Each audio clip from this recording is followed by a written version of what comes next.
আসসালামু আলাইকুম ওয়া রাহমাতুল্লাহি ওয়া বারাকাতুহু। আমাদের মৃত্যুর পর মহান আল্লাহ তাআলার সম্মুখীন আমাদের হতে হবে এবং কি আমাদের প্রত্যেকটা কর্মের ফলের জবাবদিহিতা মহান আল্লাহ তাআলাকে দিতে হবে, এটাই আমাদের বিশ্বাস।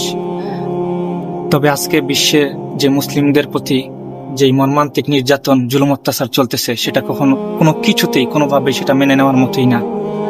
দীর্ঘ ফিলিস্তিনে 4 বছর ইসরায়েল এবং আমেরিকার যে নির্যাতন, আর সেটাকে আমরা এইভাবে এখন শান্তই হয়ে গেছি, নিশ্চুপ হয়ে গেছি। গোটা বিশ্ব মুসলিম জাতি, গোটা বিশ্ব মুসলিম নেতারা নিশ্চুপ হয়ে গেছে যে নিশ্চয়ই মহান আল্লাহ তাআলা হাশরের ময়দানে নেতানিয়াহু এবং কি ট্রাম্পের বিচার করবেন, এইভাবে আমরা নিশ্চুপ। কিন্তু হাশরের ময়দানে শুধু নেতানিয়াহু এবং ট্রাম্পের বিচারই মহান আল্লাহ তাআলা করবেন না, গোটা বিশ্ব মুসলিম মানব জাতির বিচার মহান আল্লাহ তাআলা করবেন এবং কি প্রত্যেকেই আমাদের প্রত্যেকের জায়গাতে জবাবদিহিতা দিতে হবে।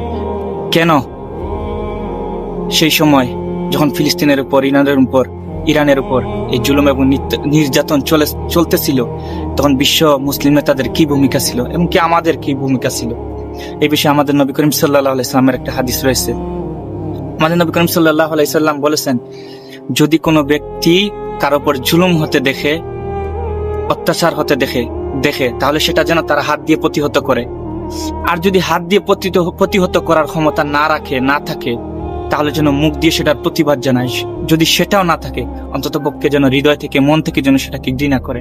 কিন্তু আমরা আজকে কি করতেছি, যেখানে বিশ্ব মুসলিম নেতারা 200 কোটি মুসলমান 4 বছর ধরে নির্যাতন হচ্ছে ফিলিস্তিনে, কোনো প্রতিবাদ নাই, কোনো জোরপূর্বক কোনো কিচ্ছু নাই। আজকে বর্তমান ফিলিস্তিনের এমন পরিস্থিতি, 4 বছর পেরিয়ে যাওয়ার পরে আজকে যদি 30টা জাহাজ খাবার যায় তাদের দেশে, সেখান থেকে 3টা বা 2টা জাহাজ ঢুকতে দেয়, বাকিগুলা রিটার্ন করায় দেয়, ঢুকতে দেয় না। এই হচ্ছে আমাদের পরিস্থিতি। বাচ্চারা খাবার নাই, খাবার নাই, তাদের চিকিৎসা নাই, থাকার মতো জায়গা নাই, কোথাও কিচ্ছু নাই। এমনিতেই অহরহর ছেলে মেয়ে, ছোট বড় বৃদ্ধ অনেক মানুষ মারা যাচ্ছে। কিন্তু আমাদের কি ভূমিকা জানি না। আল্লাহ তাআলার সম্মুখীন সেদিন আমরা কি জবাব দিব। তবে আমরা যারা এই ভেবে নিশ্চিত হয়ে গেছি আল্লাহ তাআলা একদিন তাদের বিচার করবেন, শুধু তাদেরই না, আল্লাহ তাআলা আমাদেরও বিচার করবেন। আমরা কেউই রেহাই পাবো না আল্লাহ তাআলার সম্মুখীন হতে,